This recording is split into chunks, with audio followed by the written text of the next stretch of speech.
If the committee would come to order and members and guests and staff take their seats. Shh. I'm going to call the Committee on Energy and Commerce to order and recognize myself for an opening statement. This morning we're here to mark up 6 bipartisan pieces of legislation that will have been thoughtfully considered by 2 of our 4 distinguished subcommittees. We'll consider a bill to prohibit the so-called gag clauses that have limited a pharmacist's ability to inform a customer about the lower cost out-of-pocket price of a prescription. This issue was first brought to my attention by Michelle, who's a pharmacist from Grants Pass, Oregon. She told me how she was precluded under certain circumstances on insurance contracts from sharing such information with consumers. Banning these gag clauses has bipartisan support in both chambers, and I hope we can move this legislation forward today. We'll take a look at another important bill that will give the administration additional authority to better detect and stop fraud and abuse in the healthcare system. We'll also consider 3 bills in the Medicaid space that will help ensure that beneficiaries are receiving the support and care they deserve in the setting that works best for them. Mr. Guthrie and Ms. Dingell's bill, H.R. 5306, for example, will extend funding for the Money Follows the Person demonstration program, MFP demonstration, in Medicaid. It's a very popular initiative, as you all know, which has been very successful. We'll also consider a bill authored by Mr. Wahlberg and Mr. Welch, H.R. 3891, that will improve the authority of the state Medicaid fraud control units, broadening their authority to investigate abuse and neglect of Medicaid beneficiaries. We'll also consider H.R. 3325. This is the ACE Kids Act. It's authored by Energy and Commerce Vice Chairman Joe Barton and Representative Kathy Castor, which will address current challenges by giving states a new option through the existing health home model to coordinate care for children with medically complex conditions. Last but not least, we'll consider Mr. Barton and Mr. Rush's bill, H.R. 6511. This is the Strategic Petroleum Reserve Reform Act. We've been hard at work identifying ways to modernize the Department of Energy, and the bill before us today to authorize a pilot leasing program at SPRO is another important step. SPRO is one of the nation's most valuable energy security assets, but it is 50 years old, and the time has come to make significant upgrades to ensure it remains mission-ready in the years ahead. Now, as Hurricane Florence bears down on the East Coast, and we keep all of those folks in its path in our minds and our prayers, we should remember that we called on the SPRO last year to address short-term emergency supply disruptions from Hurricane Harvey. Now, I pray we won't need to use the SPRO again, but it is reassuring to know that we have it in case of an emergency. H.R. 6511 will help attract commercial investments to offset the cost of improving SPRO's caverns and above-ground facilities, with the ultimate goal of modernizing the SPRO so it's more resilient and better equipped to respond to an emergency energy disruption. Today, we have a great opportunity to improve patient care, reduce healthcare fraud, and modernize the Department of Energy's long-term energy security mission. So I urge my colleagues on both sides of the aisle to join me in supporting these 6 bipartisan bills and look forward to advancing them to the full House of Representatives for consideration. I now recognize my friend from New Jersey, Mr. Pallone, for 3 minutes for an opening statement. Thank you, Mr. Chairman. Today we'll be marking up, as the Chairman mentioned, 6 bipartisan bills, 5 from our Health Subcommittee and 1 from our Energy Subcommittee. 3 of the bills will enhance Medicaid, our nation's largest health insurer, and I'd like to thank Representatives Castor and Barton for all their hard work on the ACE Kids Act. This bill aims to improve care coordination for children with medically complex conditions in the Medicaid program.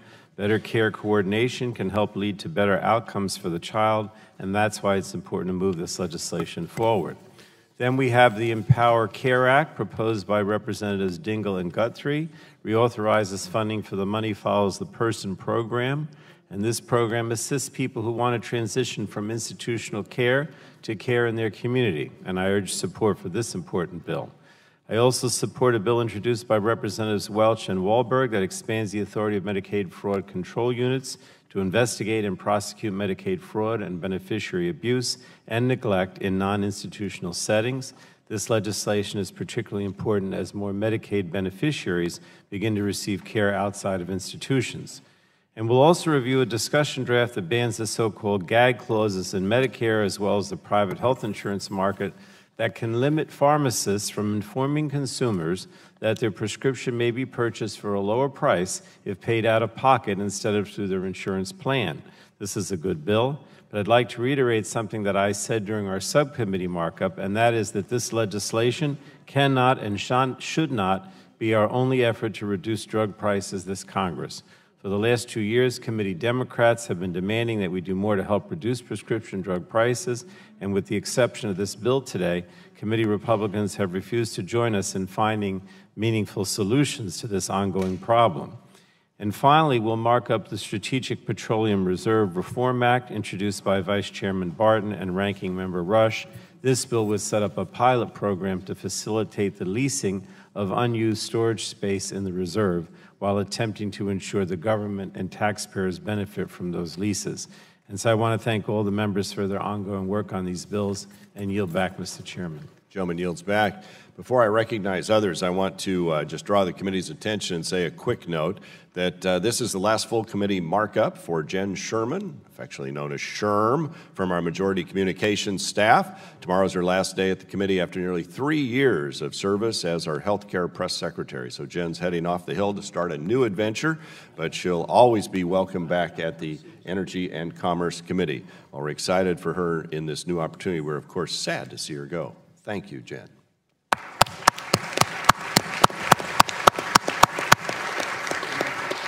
And now, member seeking recognition. For what purpose, Mr. Barton? Make an opening statement. The gentleman's recognized, strike the last word, and recognized for 1 minute. Thank you, Mr. Chairman. I've been on this committee for 32 years. I think this is the first day I've had 2 bills ready to be marked up at the same time. And it's also one of the few times since I became Medicare eligible I've been on time at the markup. So I am delighted to be here. I want to thank my co-sponsors on the Democrat side, Kathy Castor and Bobby Rush. It's more credit to them than to me that these bills have gotten this far. The Strategic Petroleum Bill is an attempt to modernize and repurpose the SPR. We're the world's largest oil producer now, according to EIA. We don't need 1 billion barrel reserve. We've got 200 to 300 million barrels of excess capacity. Mr. Rush's bill and my bill would allow the private sector to lease some of that space and allow the revenue generated to help modernize and maintain the SPR. It's a straightforward bill. The ACE Kids Act has been under review for 6 years.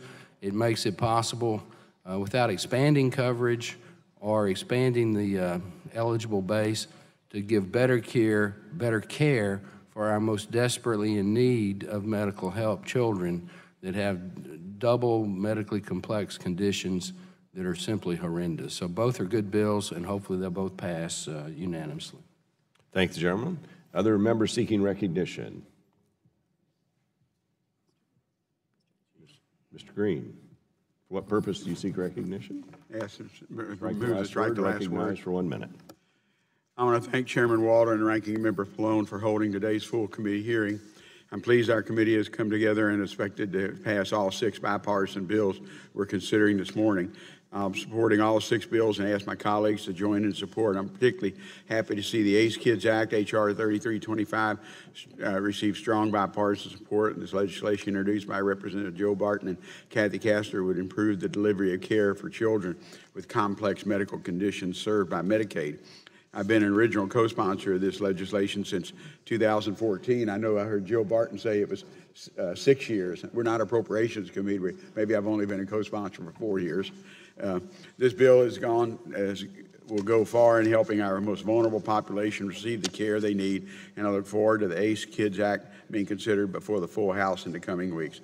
Again, Mr. Chairman, I thank you for holding today's hearing. I yield back my time. Thank the gentleman. Yields back. Other members seeking recognition on the Republican side? Going once, going twice. Mr. Carter, for what purpose do you seek recognition? Move to strike the last word. Recognized for 1 minute. Mr. Chairman, I'm pleased that this committee is taking action to prohibit gag clauses in group and individual health plans, in addition to Medicare Advantage drug plans and Medicare Part D. After our successful Health Committee markup on the discussion draft last week, I'm proud to have introduced H.R. 6733, the Know the Cost Act of 2018. I've introduced this bill with my good friends, Congressman Doggett and Paulson, as well as Congressman Welch, McMorris Rogers, Esu, Griffith, Dingell, Health Subcommittee Chairman Burgess, and Health Subcommittee Ranking Member Green. It will allow pharmacists to properly advise their patients on the option to potentially spend less by paying out of pocket rather than with insurance. Banning gag clauses has received national support from state legislatures, both chambers of commerce, HHS, and the president. As the only pharmacist currently serving in Congress, I know all too well about the constraints placed on pharmacists as part of take-it-or-leave-it contracts, where the pharmacist has no other option if they want to continue providing care for their patients in their community. I applaud the committee for taking action to address a concern that impacts a significant number of medications and forces people to pay more for their medication. In addition, this bill has received support letters from the American Medical Association, National Association of Chain Drug Stores, Global Healthy Living Foundation, which I would like to ask for unanimous consent to submit to the record. Without objection. I want to thank you, Mr. Chairman, for holding this important markup today and for including this critical legislation. I look forward to passing this legislation onto the House floor, and I thank you, and I yield back. Gentleman yields back. Other members seeking recognition on the Democratic side? Seeing none. Any on the Republican side? Mr. Wahlberg, you're recognized for 1 minute. Strike the last word. Thank you, Mr. Chairman and Ranking Member Pallone, for holding this markup today and for including H.R. 3891 as part of the package of bills being considered. I'd also like to especially thank my colleague from Vermont, Mr. Welch, for his collaboration on this truly bipartisan issue. Medicaid fraud control units are charged with investigating and prosecuting state Medicaid provider fraud and resident abuse complaints in Medicaid funding healthcare facilities. Nationally, Medicaid fraud control units contributed to 2,500 convictions and $1.8 billion in recovered funding in 2017. They are a vital instrument of justice for protecting Medicaid beneficiaries from abuse. However, current law prevents these units from investigating cases of patient abuse in non-institutional settings, such as home-based care. Last week, we heard testimony from the Kansas Attorney General about how their Medicaid fraud unit units have turned a blind eye to cases of abuse, simply because the abuse occurred in a non-institutional setting. Mr. Chairman, this arbitrary restriction does not make sense. There's been a substantial growth in home and community-based services since the initial statute was enacted decades ago. It's time that we update the law so we are not needlessly tying the hands of those who are charged with protecting the most vulnerable. H.R. 3891 provides a common-sense update that will allow states the option to expand their fraud unit scope so they can combat patient abuse whenever and wherever it may occur. The legislation has broad bipartisan support, including the National Association of Attorneys General. I thank the committee for acting on this important piece of bipartisan legislation, and I encourage its approval. I yield back. Gentleman yields back. Other members, Chair recognizes the gentleman from Vermont, Mr. Welch. I just want to associate myself with the remarks of Mr. Wahlberg. This is a simple piece of legislation that's overdue. As Mr. Wahlberg said, an immense amount of Medicaid is delivered in home settings, also some transportation settings. When the Medicaid fraud units were initially organized, all Medicaid was done in an institutional setting. It's much better most of the time for people to be at home if they can. It's much more comfortable for them, but there's a potential for fraud. And right now, fraudsters have kind of a free ride because our enforcement agencies, as Mr. Wahlberg said, don't have the authority to pursue claims when the fraud is taking place in non-institutional settings. So this is going to enable our local attorney generals to do the job that they've been doing in the institutional setting, and it's also going to be a deterrent for would-be fraudsters because they don't have that blind eye. They now have to deal with the vigilance of an aggressive attorney general's fraud unit. So I join Mr. Wahlberg in encouraging our colleagues to support this legislation. Thank you. I yield back. Thank the gentleman. Other members seeking recognition, gentleman from Florida, Mr. Bilirakis, recognized for 1 minute. Strike the last word. Chairman. Appreciate it. I wanted to speak on the ACE Act, and I want to thank you for holding this markup. Not holding it up, holding it. I'm excited that the committee will be advancing ACE Kids to the House for a future vote. This is a bill that I've been a supporter of for many, many years. In the Tampa area, we have St. Joseph's Children's Hospital. They run a chronic complex clinic for children. This medical home is a great model that ACE Kids is trying to build on. This integrate care model, where the care is built around the needs of the patient. It has made a huge difference in our area. Mr. Chairman, I'm excited that we're finally reaching the finish line on ACE Kids. I want to thank, of course, Chairman Barton and Representative Kathy Castor and all the co-sponsors for their hard work on ACE Kids and being able to bring one step closer to passage. And I appreciate it very much, Mr. Chairman, and I'll yield back. Gentleman yields back. Other members seeking recognition? If not, the chair now calls up H.R. 6511 and asks the clerk to report. H.R. 6511, to authorize the Secretary of Energy to carry out a program to lease underutilized strategic petroleum reserve facilities and for other purposes. Without objection, first reading of the bill is dispensed with. The bill will be open for amendment at any point. Are there bipartisan amendments to the bill? Mr. Chairman. For what purpose, gentlemen, seek recognition? I have a bipartisan amendment. Clerk will report the amendment. Amendment to H.R. 6511, offered by Mr. Barton. Without further objection, further reading of the amendment dispensed with. The chair recognizes the gentleman from Texas, Mr. Barton, for 5 minutes to speak on his amendment. Thank you, Mr. Chairman. This amendment is straightforward and very simple.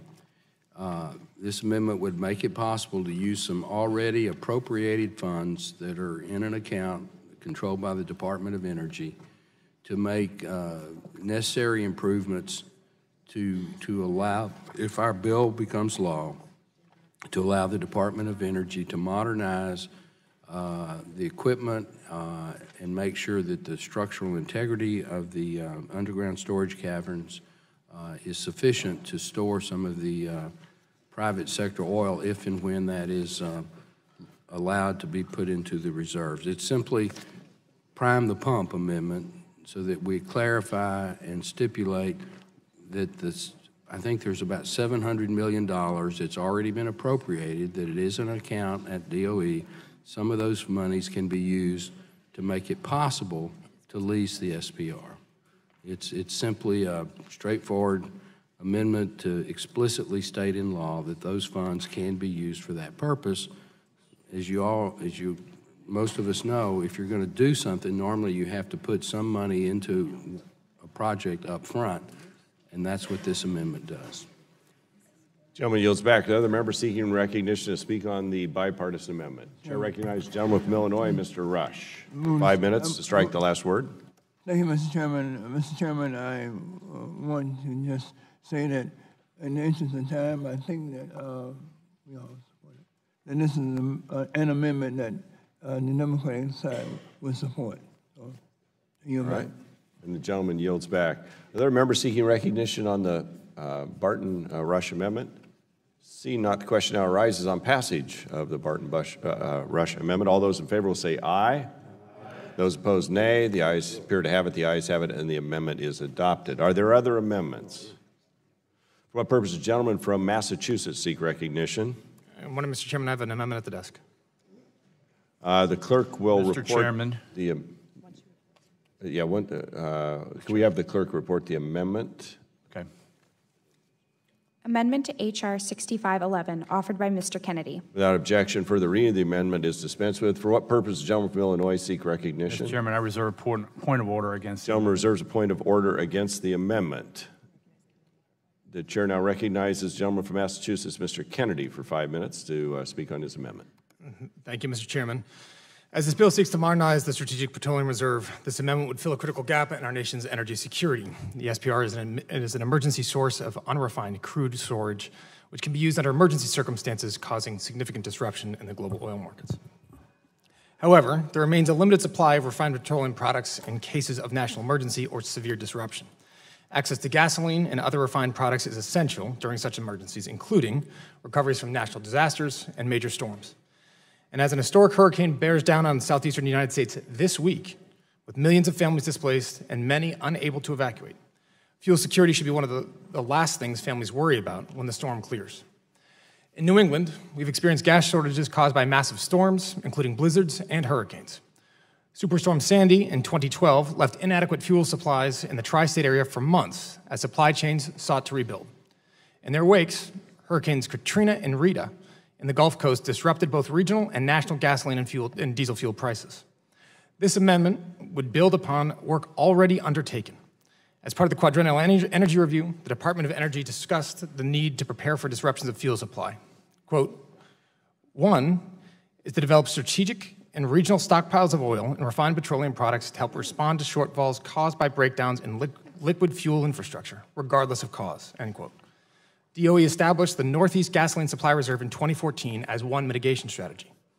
Specifically, this amendment would require the Secretary of Energy to undertake a rulemaking for the development, the maintenance, and the operation of regional refined petroleum reserves in regions across the United States, including but not limited to the Northeast, the Southeast, and the West Coast. It would also be flexible to include fuels or particular need, depending on the region, not just gasoline.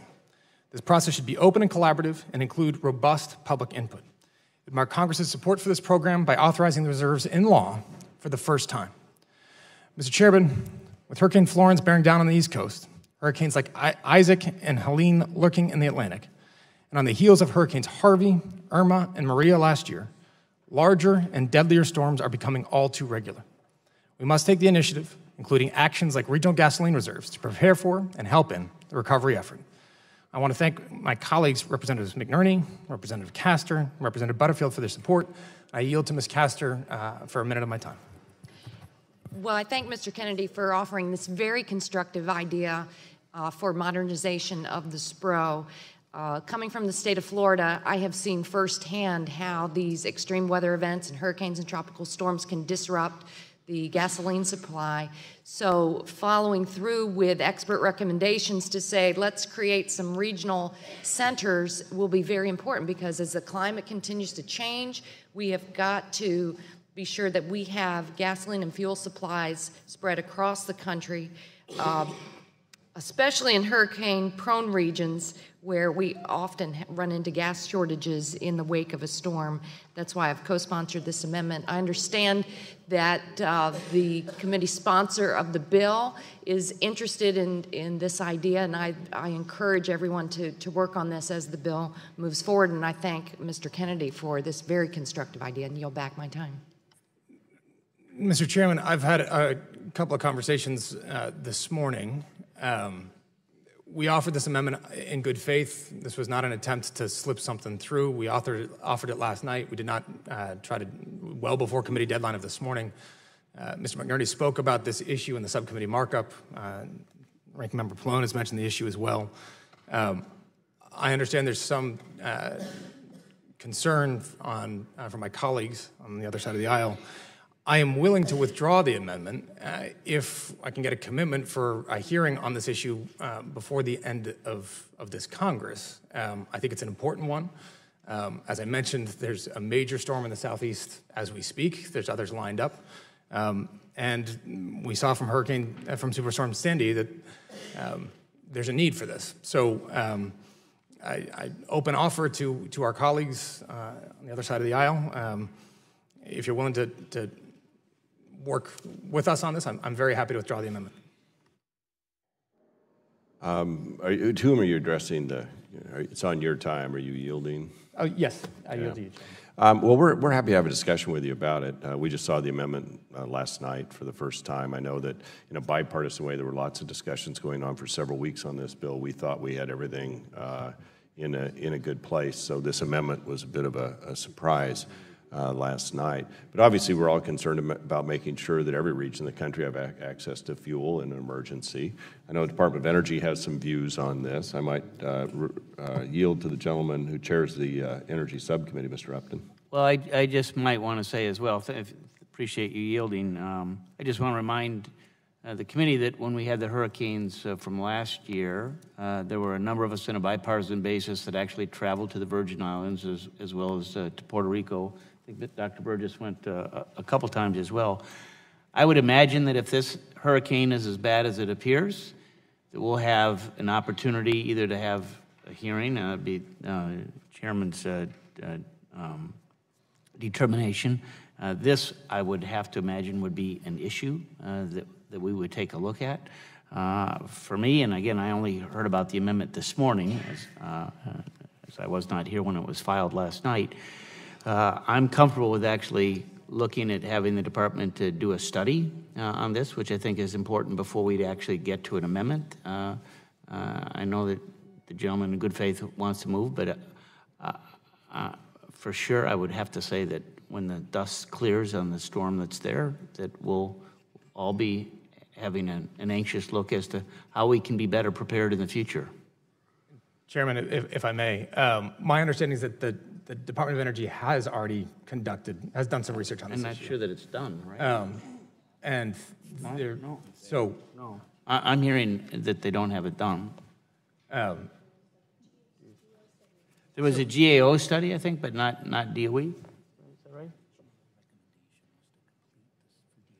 So I'm told that GAO made a recommendation that DOE complete the study, but that's... And Chairman, respectfully, right, I have not gone through every page of the QER, but from what I understand, I haven't either. I'll confess. The QER, it is mentioned brought up in the QER.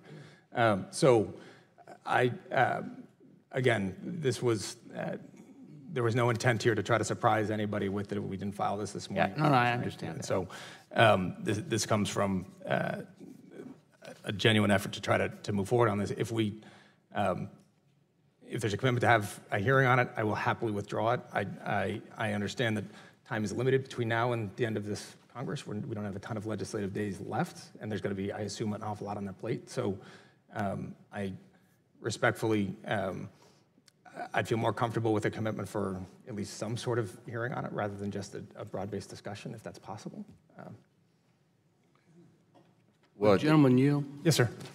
Well, actually, the gentleman's time's expired, so I would recognize the gentleman from Texas to speak on the amendment. Thank you.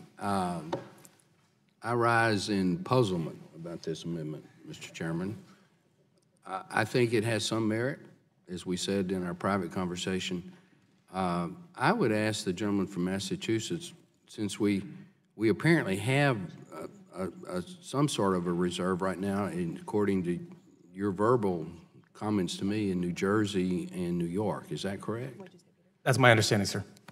If perhaps you'd withdraw the amendment and let us research the two existing reserves we have, see if they've ever been used, what the cost is, things like that.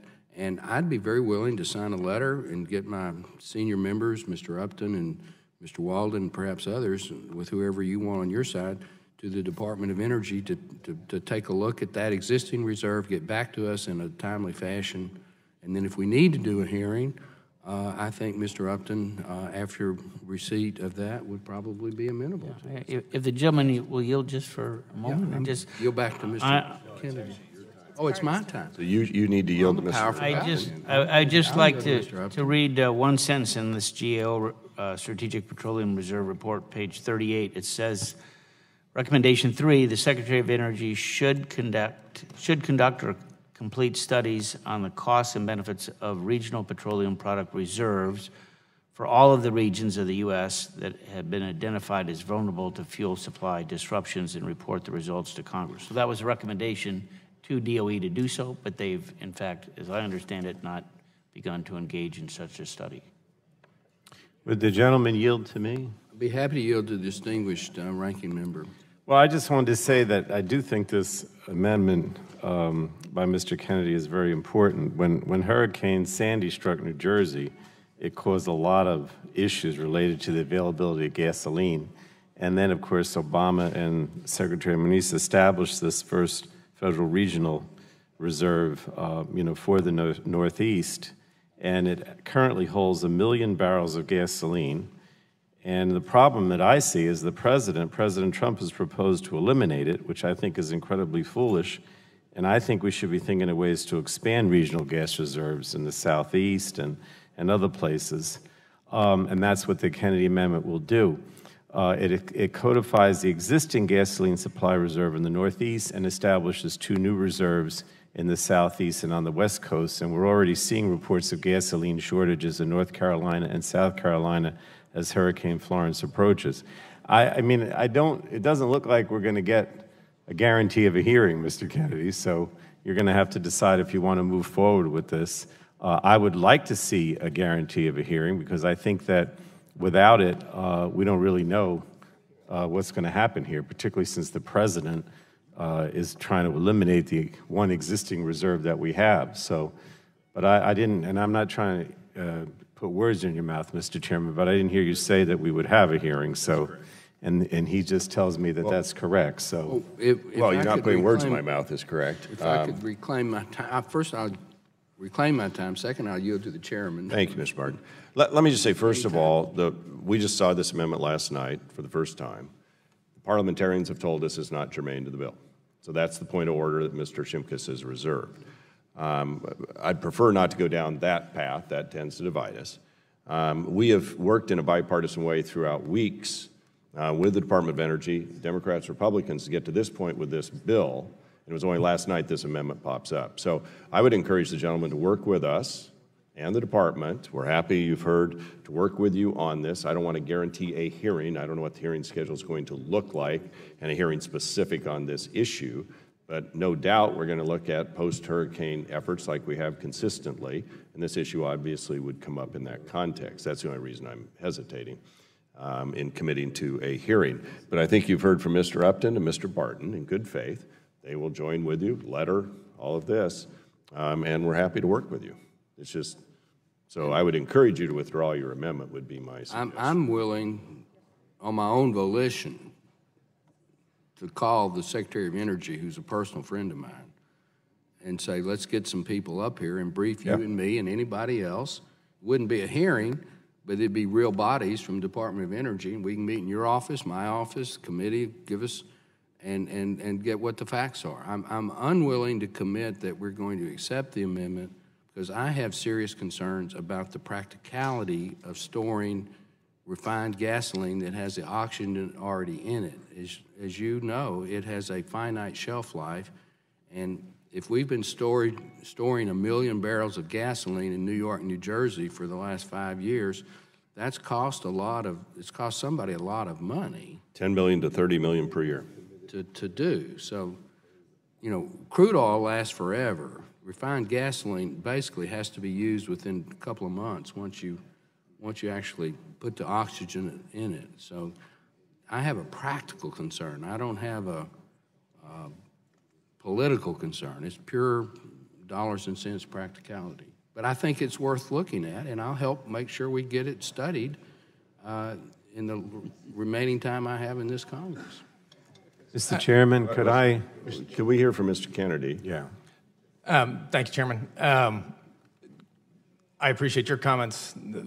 What I would add is, respectfully, the issue I don't think comes as a surprise given the fact that a number of members, at least on our side, have talked about it over the course of the subcommittee hearing, and Mr. McNerney and Mr. Pallone's comments. Again, I understand we introduced the amendment last night. There was the deadline for amendments was this morning. It was an open process, from what I understand. Did the gentleman have an amendment at the subcommittee on this? No, I was working with Mr. McNerney on it. He spoke about it in his comments so I did not offer it. Based off of the conversation that he had and his comments, was under the understanding that this was something that was an issue and that people knew that this was an issue that we were working on. What I say, Chairman, and I would point out, it is in fact mentioned in the Quadrennial Energy Review in 2015. All of that being said, my math skills ain't great, but I can count.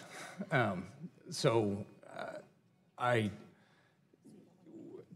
take the chairman, the former chairman, and the former chairman at their word. That's a lot of chairman there. A lot of chairman. Take them at their word that you're going to be willing to work with us to, in good faith, to try to see if there's a way forward here. Answer any practical concerns. Obviously, input from the Energy Secretary would be helpful. This afternoon. I would also, based off of the prior analysis already done by the Energy Department, indicating that such reserves would be helpful to have. So with that, before you withdraw, can I just, I don't know whose time it is. Whose time? I recognize. My time's expired 1 minute and 41 Can I strike the last word on Yes, my own you may. time? Gentleman's recognized for 5 minutes. Strike the last word. Can I suggest this, and I don't know what the response is going to be from the Republican side. My concern is, and I'm sure you share it, is that since this is not legislated, the Northeast Reserve, right, that at any time, I guess in theory, the president could just say, we're not doing it anymore. I could be wrong about that, but that would be my fear. I mean, what we're trying to do is move in direction of saying keep the Northeast Reserve and try to expand it so we have one in the Southeast and the West, whatever.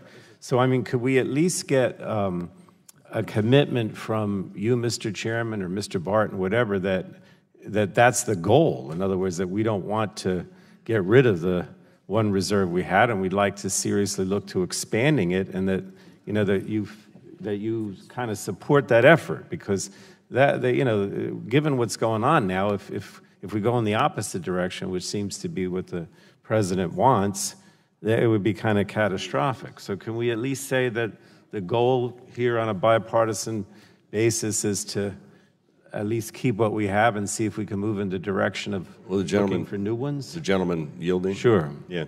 So in response, the commitment is we are happy to take a look at this issue. I'm not going to prejudge the conclusion, and I can't speak for my members. And so our request today, having gone through what we thought was a very open and bipartisan process to get the bill to this point, and we thought everything had been worked out, is that the gentleman from Massachusetts withdraw his amendment, which is not germane to the bill to begin with. I yield back. Oh, it's my time. I yield to Mr. McNerney and then to Mr. Green. I thank the ranking member. I appreciate the underlying bill. It's important. It's necessary to move forward with SPR reform. But I did mention this in the legislative hearing and in the subcommittee markup that we needed regional reserves. Now, y'all have hurricanes and superstorms on the East Coast. We've got earthquakes on the West Coast. So we need some way to protect our local economies and the national economy. So I think this is an important amendment. I thank Mr. Kennedy for offering it. And I understand why you don't want to let this move forward because it might kill the bill. But we're going to hold you to holding additional, not hearings, but additional work on this. And we need to make sure that it happens. And I know that Mr. Barton raised some legitimate concerns about the practicality of storing gasoline, but I think those are technical issues. We can get by those. So this is a pragmatic issue. We need to work on it sort of like an engineering problem and get it solved. I yield back to the ranking member. Thank the ranking member for yielding to me. Mr. Chairman, I think a hearing would be appropriate since we have 1 million barrels of refined product. Now, gasoline with E10 does not have a long shelf life. As Congressman Barton mentioned, crude oil will last forever. You take it out of the ground, you put it back in a reserve. But I don't see why we wouldn't want to look and see what's happened over the last few years in Sandy with this one refined product reserve. But again, 1 million barrels of refined product is not going to last forever like 1 million barrels of crude oil in the ground. So I think it's worthy of a hearing. So I yield back my time. I don't know if anybody else wants the time. The only thing oh yeah, Mr. Kennedy.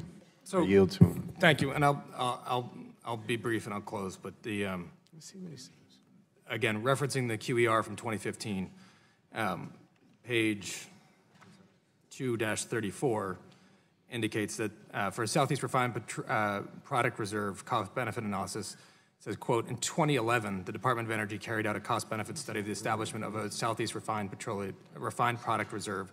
This study estimated that such a refined petroleum product reserve would reduce the average gasoline price by 50% to 70% in the weeks immediately after hurricane landfall, resulting in consumer cost savings. It outlines a West Coast regional refined petroleum cost reserve on cost-benefit analysis as well. So there are studies out there. I think at this point, again, Chairman and former Chairman and former Chairman, I'll take you gentlemen at your word.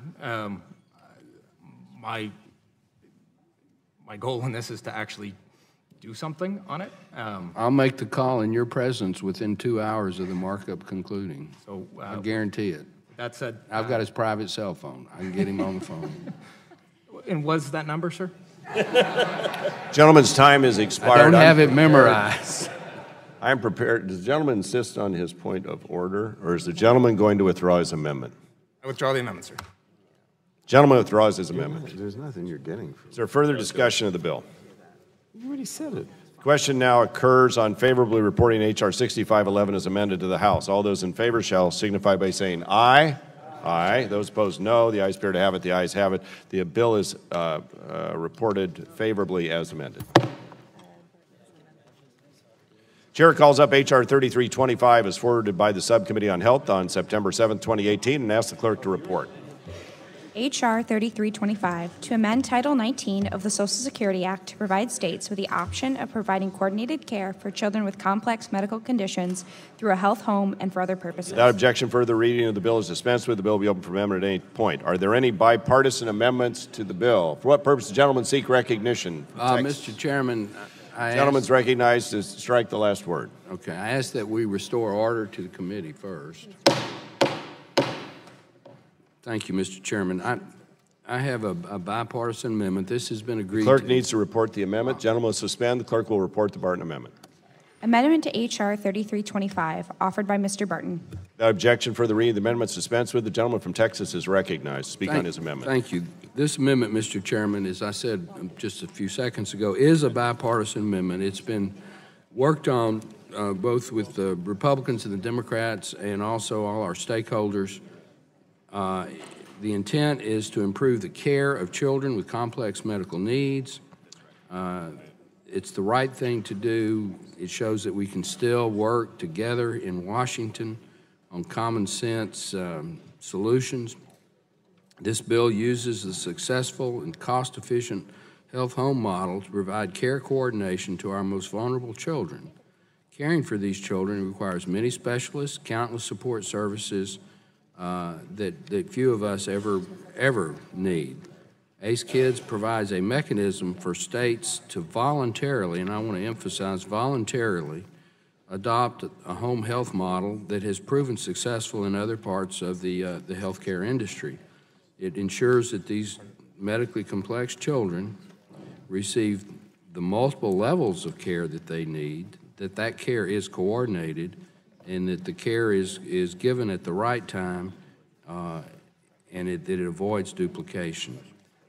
This amendment clarifies the existing language on exactly who can participate in these models and how. I will point out that we are not expanding Medicaid. We are not increasing the eligible population. Existing rules regarding who is eligible are not changed, and the care itself, we're not increasing coverage. So this takes the existing Medicaid system and allows states and healthcare providers, if necessary across state lines, to create these voluntarily healthcare models so that our children and their parents are put in the driver's seat, and we think that it will save money. These children are only about 1% of the population, the children's population, but they are about 30% of Medicaid pediatric costs. So we think this model that the bill would allow would go a long way to humanizing health care and over time save some money for the taxpayers. But the genesis, the basic principle is let's make it as easy as possible to give the best care possible to the most needy of our children. So I urge the adoption of the amendment and yield back. Gentleman yields back. Further discussion on the amendment. Chair recognizes the gentlelady from Florida, Ms. Castor, to speak on the amendment. Thank you. I move to strike the last word. This is a very important bill for children with complex medical needs all across America. And I want to thank the committee for including the ACE Kids Act in the markup today, and thank my co-sponsor, Joe Barton, for his many years of collaboration on this, and also with our stalwart partners, Representatives Herrera Butler, Jean Green, Anna Eshoo, and Congressman Reichert. The ACE Kids Act will incentivize states to create medical health homes for children with complex medical needs. Oftentimes, the families have to see doctors and specialists all over town, work with caseworkers, and it's been very difficult and costly for them to get the care that they need. Hopefully, this bill will create, by creating the incentives for a medical home for these kids, it will save us money. An important aspect of the bill, as Congressman Barton mentioned, is sometimes these conditions are so severe, the specialist resides out of state. Sometimes it's just right across the state line from where you live. Sometimes it's a little farther away. And there's a lot of bureaucratic red tape in Medicaid that disincentivizes the ability to see the specialist that family really needs to see. So this bill will have the benefit of cutting that red tape. The bill has over 100 House co-sponsors, including a number of our Energy and Commerce colleagues, and I want to thank Representatives Cardenas, Clark, DeGette, Engel, Kennedy, Peters, Rush, Bilirakis, Costello, Guthrie, Harper, Lance, Long, and Olson. Thank you all for your steadfast commitment to moving this forward. I'd also like to thank all of the children and families who made very difficult trips here to Washington, D.C. over the past few years to advocate for the bill.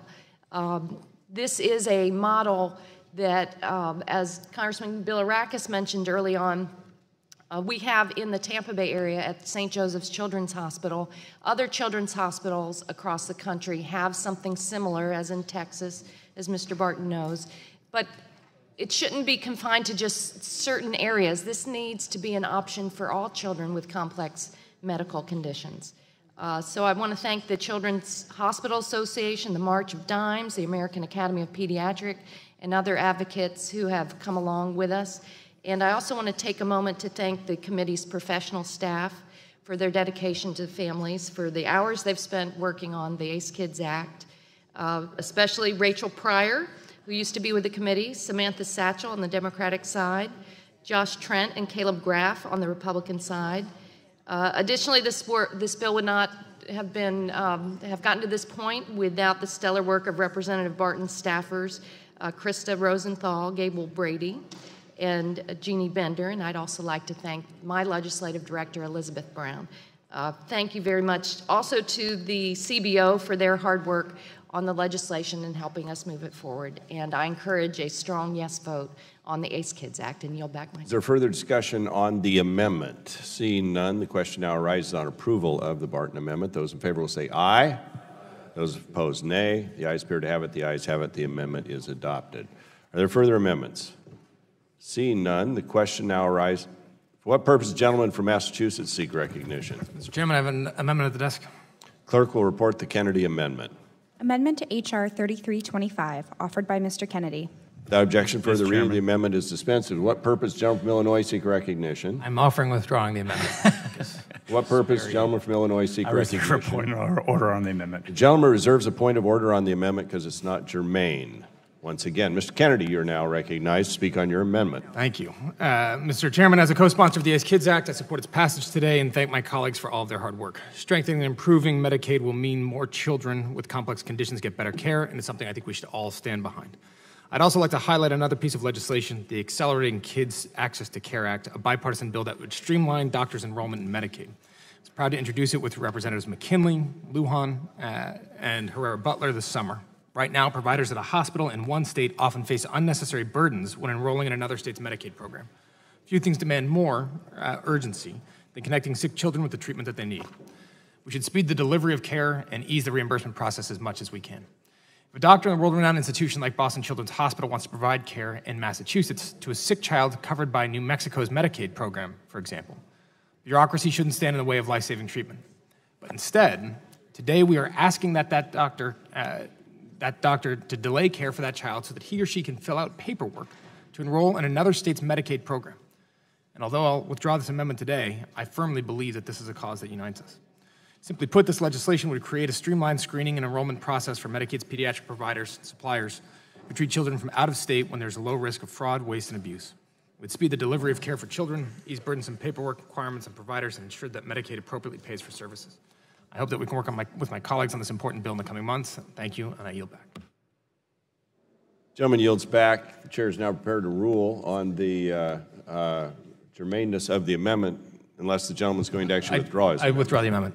Gentleman withdraws his amendment. Are there further amendments on the bill? Chair, are there other members seeking to strike the last word? Gentleman from Ohio, Mr. Johnson, you're recognized for 5 minutes. Strike the last word. Thank you, Mr. Chairman. I do move to strike the last word. Mr. Chairman, I'd like to thank you and all of our colleagues for bringing up this legislation today. In Ohio, we have 6 children's hospitals and numerous outstanding pediatric programs that provide world-class care to children with complex medical conditions. This legislation would provide a framework to better coordinate their care so families and doctors can focus less on administrative work and more on what really matters, and that's healing their children. Cancer is one of the most common pediatric diseases, and in Ohio, we are leading the way in innovative treatments. I'm proud to say that 5 Ohio centers are in the top 52 pediatric cancer programs in the country, and several of these centers offer phase 1 cancer therapies that are the first of their kind. Many of these pediatric center programs have comprehensive care clinics for children diagnosed with different types of cancer and have established cancer survivorship programs specifically focused on the overall well-being of childhood cancer survivors. Now, this may sound like bragging, but these outstanding pediatric cancer centers deserve to be commended for their excellence with all children in need of treatment. This legislation will further that goal, and I'm proud to support it, and I thank you, Mr. Chairman, for the recognition, and with that, I yield back. Gentleman yields back. Other members seeking recognition to speak on the bill?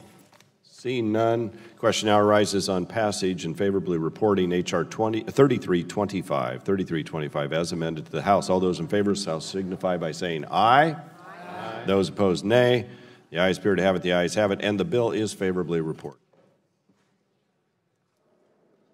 Chair calls up H.R. 3891 and asks the clerk to report.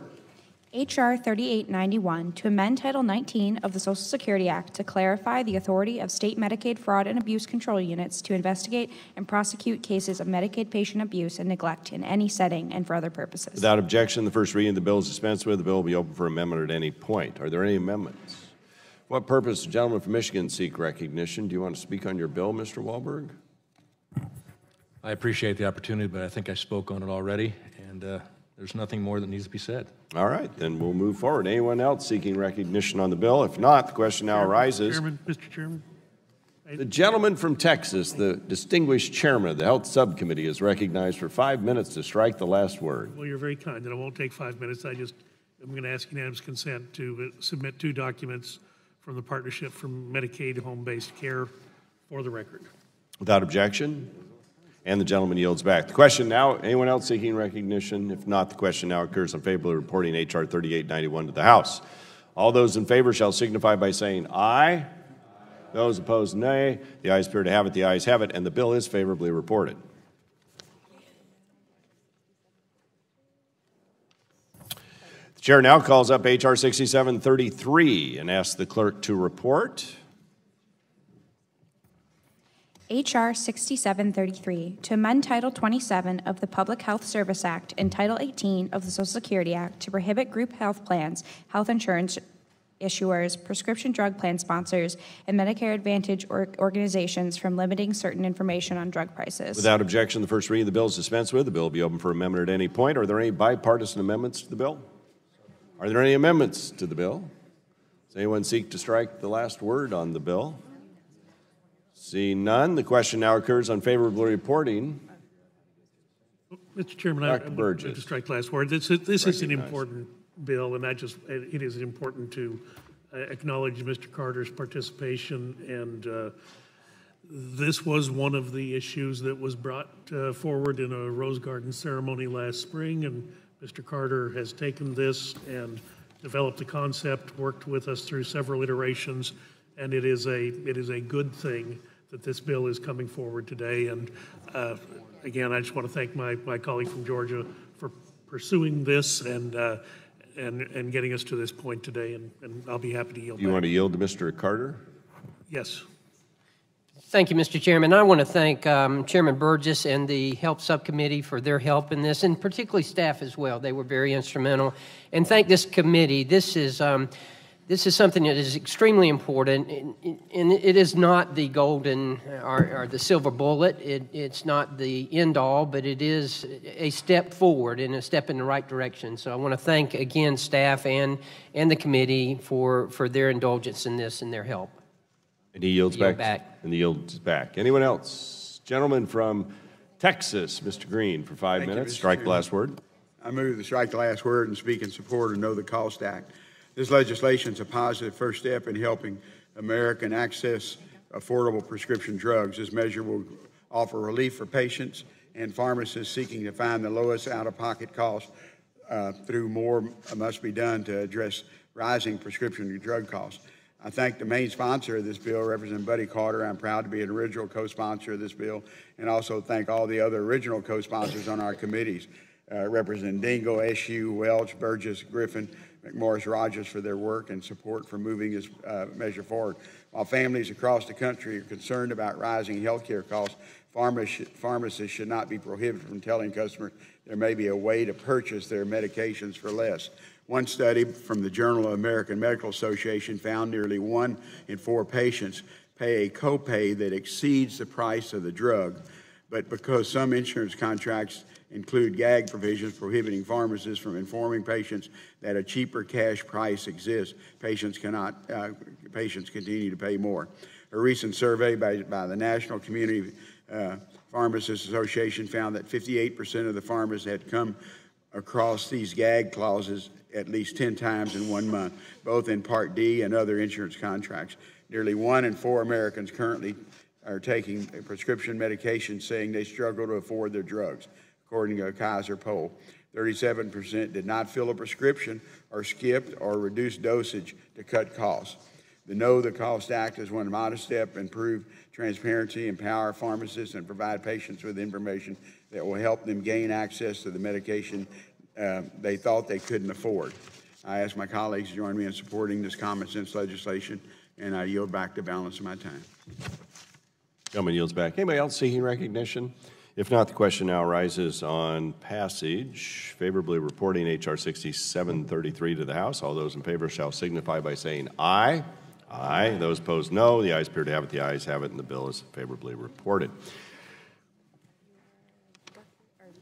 Next up, the chair calls up H.R. 5306 as forwarded by the Subcommittee on Health on September 7th, 2018, and asks the clerk to report.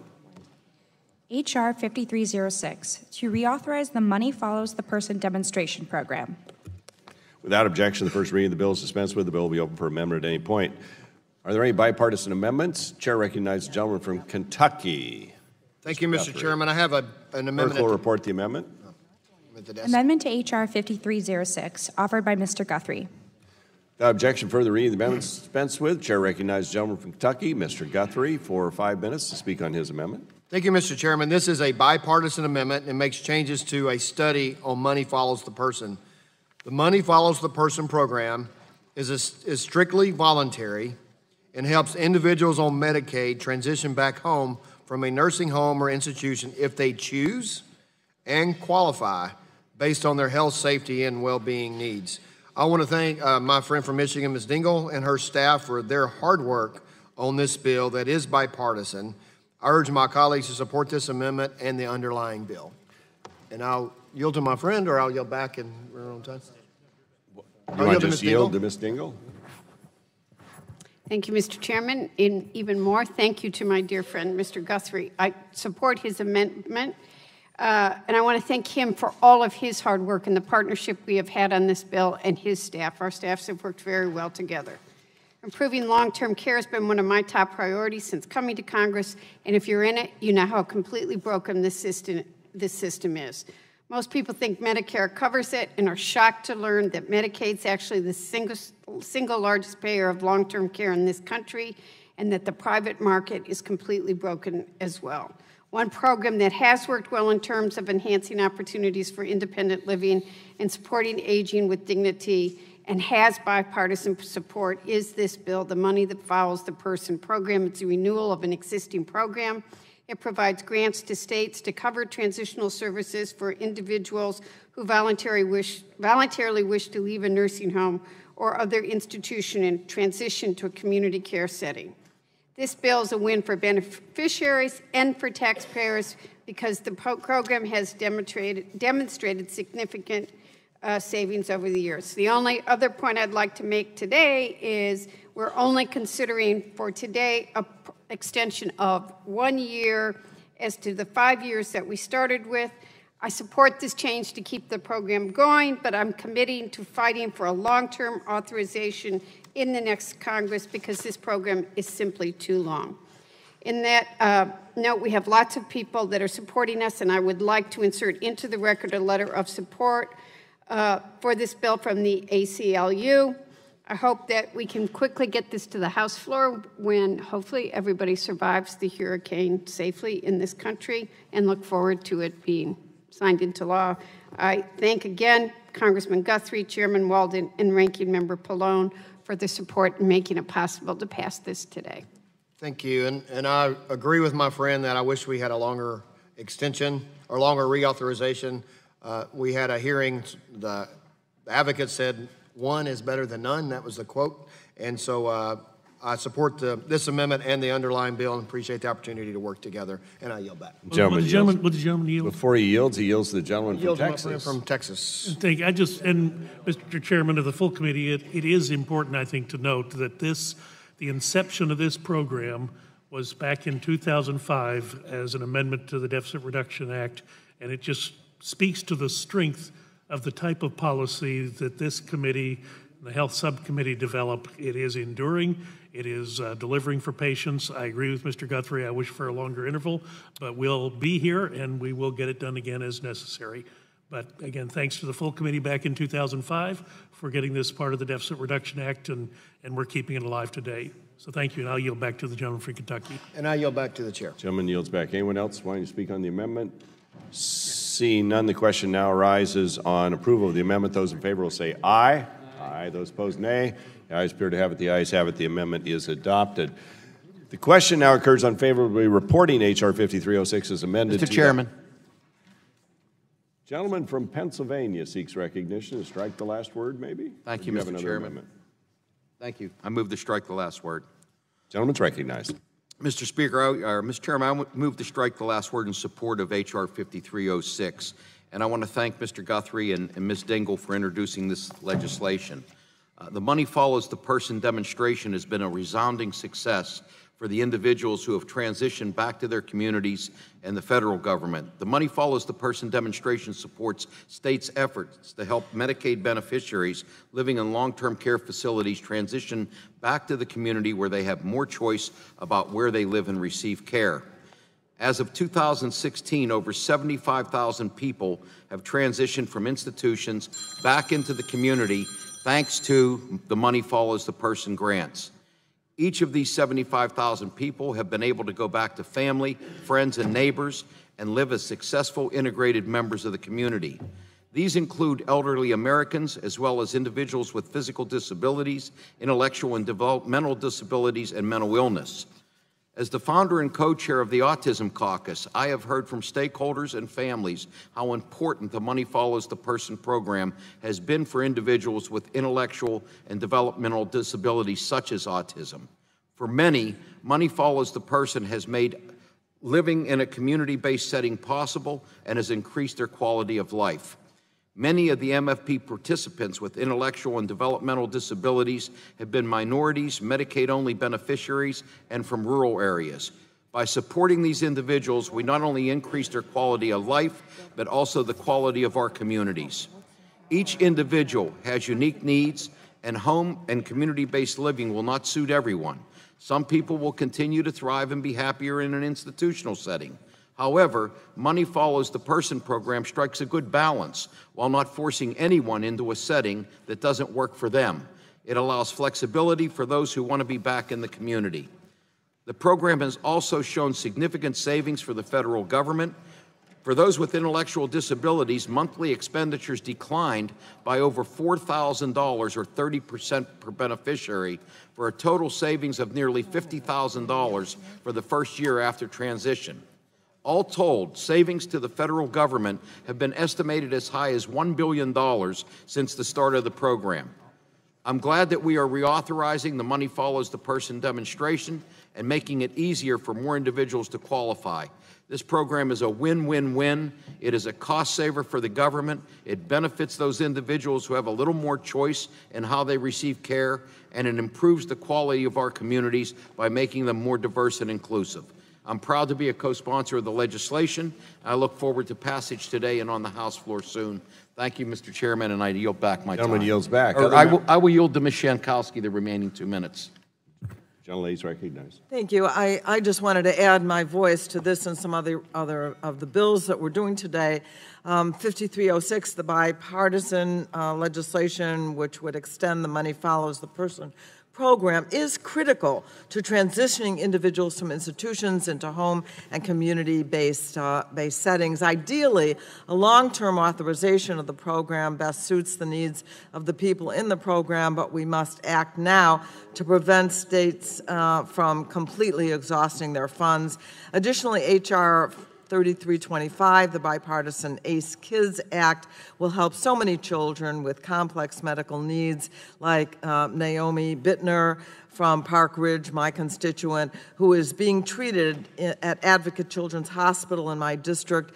By passing the ACE Kids Act, Naomi and so many others like her will be able to get the critical care that they need. And lastly, I want to mention H.R. 6733, which would prohibit the use of gag clauses that stop drug pricing information from reaching patients at the pharmacy counter. And I'm very pleased that we are moving toward more transparency by ending these secretive provisions. But this little bit of transparency at the end of the drug supply chain is only a small part of what we can do. We could start at the top and shine a light on how drug prices are set. This would provide valuable information to patients and to taxpayers who, through public-funded research, pay for every single drug that was approved by the FDA from 2010 to 2016. So it seems to me we owe it to the American people to take a serious look at skyrocketing drug prices more than we're doing today, and take meaningful steps toward bringing down the costs. And I yield back to the gentleman, and you yield back, right? I yield back, Mr. Chair. Gentleman yields back. Other members seeking recognition on the bill? If not, the question now occurs on favor of reporting H.R. 5306 as amended the House. All those in favor shall signify by saying aye. Aye. Those opposed, no. The ayes appear to have it. The ayes have it, and the measure is favorably reported. Now the chair calls up H.R. 6753 and asks the clerk to report. H.R. 6753, to amend Title 11 of the Social Security Act to direct the Secretary of Health and Human Services to establish a public-private partnership for purposes of identifying healthcare waste, fraud, and abuse. Without objection, the first reading of the bill is dispensed with. The bill will be open for amendment at any point. The chair now recognizes himself for purposes of offering an amendment in the nature of a substitute and asks the clerk to report the amendment. Amendment in the nature of a substitute to H.R. 6753, offered by Chairman Walden. Without objection, the reading of the amendment is dispensed with. The chair now is recognized for 5 minutes in support of his amendment. During the last week's subcommittee markup, Ranking Member Pallone offered an amendment in the nature of a substitute to our discussion draft. The bipartisan amendment incorporated verbal feedback from the U.S. Department of Health and Human Services and was technical in nature.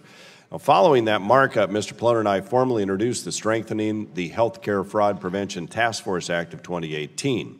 And this week, we added Ways and Means Committee Chair Kevin Brady and Ranking Member Richard Neal as co-sponsors in our effort to improve the Healthcare Fraud Prevention Partnership, HFPP.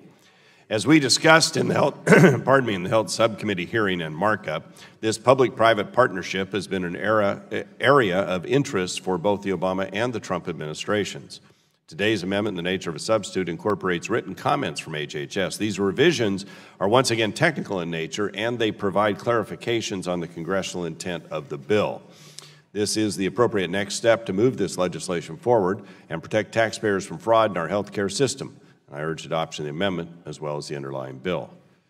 I yield back. Is there further discussion on the amendment? Seeing none. Question now arises on approval of the amendment. All those in favor will say aye. Those opposed, no. The ayes appear to have it. The ayes have it.